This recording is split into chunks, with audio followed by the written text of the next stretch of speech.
Manchester: The African American Experience.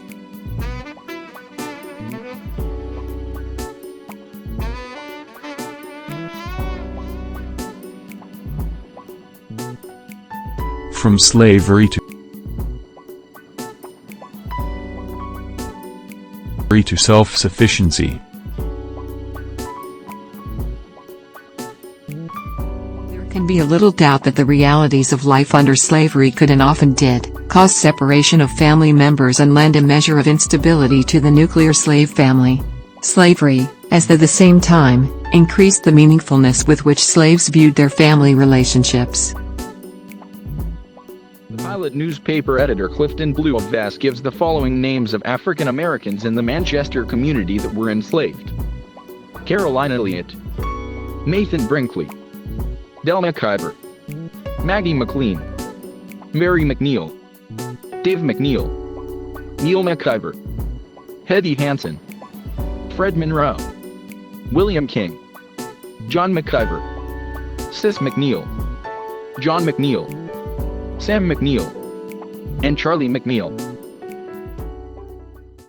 Some of the families in the Manchester community were James Stephen King and Lizzie Elliott and their 10 children, Evander Lucas and Nettie Monroe and their 13 children, Andre Brinkley and Margaret Isabel Clark and their 9 children, Isaac Murchison and Frida Johnson and their 4 children, just to name a few.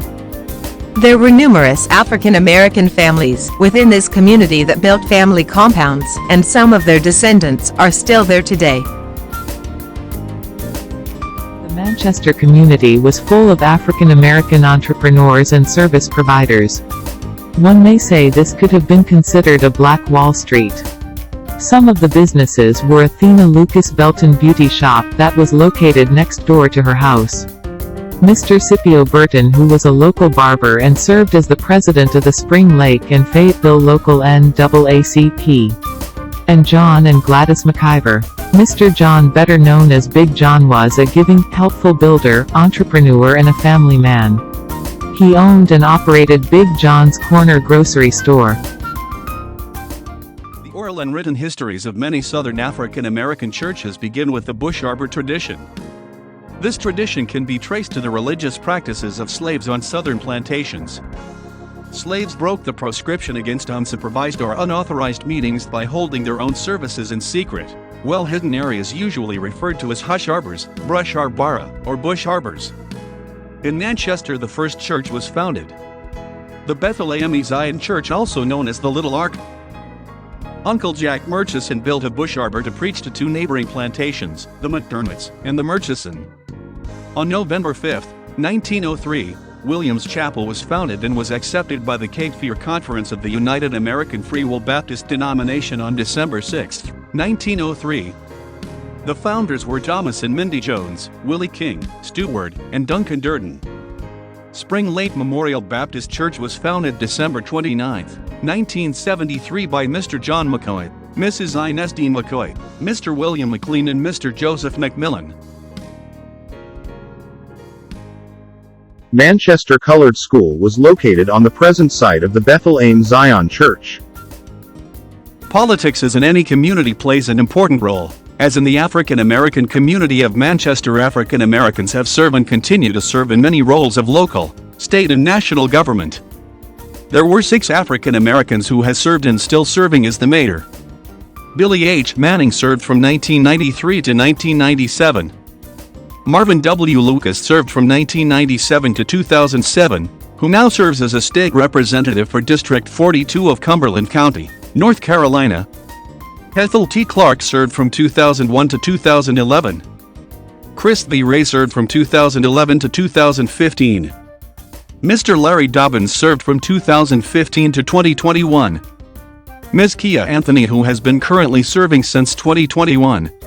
When the civil rights movement was sweeping the nation, Black leaders in Spring Lake needed a place to meet and plot strategies. They chose the Spring Lake Civic Center on Chapel Hill Road. It was built in the 1950s and was the one place blacks could call their own. It was used for community fundraisers, voter registration classes, civil rights and VFW meetings, fashion shows, teen dances, family reunions and birthday parties. The Sandhills Family Heritage Association is presently restoring this building to use as a community heritage library where we can learn about the history of rural African Americans in the Sandhills area.